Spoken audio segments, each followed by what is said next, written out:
So, ito na tayo guys.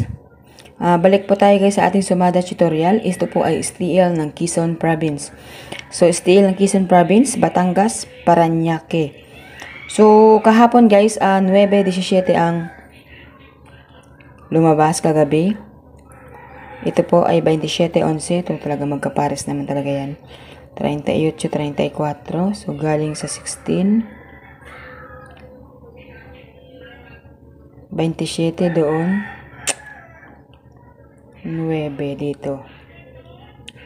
Tapos yung 17, ipit siya, ipit kasi bilang si 17 guys, 'di ba? Kung makikita ninyo, 15, 16, 18. So, talagang magsi 17.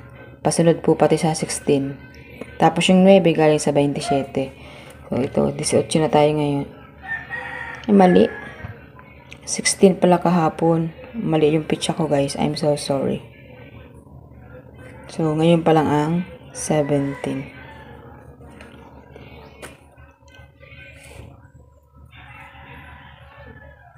Tama, 17. Alas 9 na.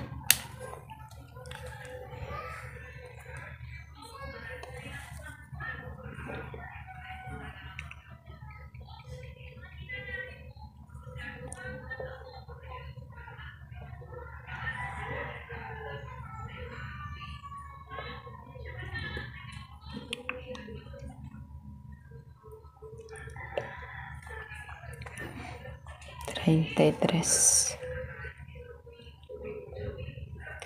35, 29,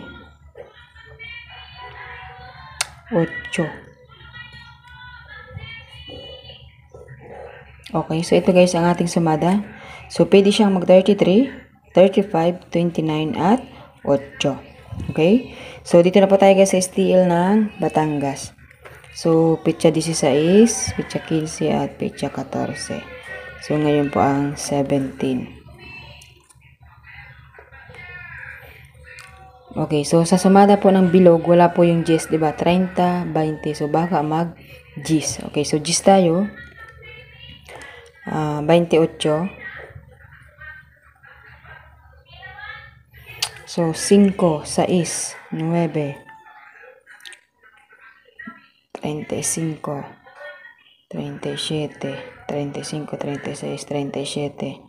So, pwede rin si 38. 38, 9.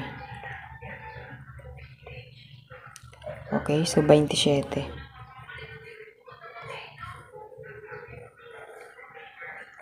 So, ito guys, gis, 28, 38, 27, STL ng Batangas. So, dito po tayo guys sa ating last.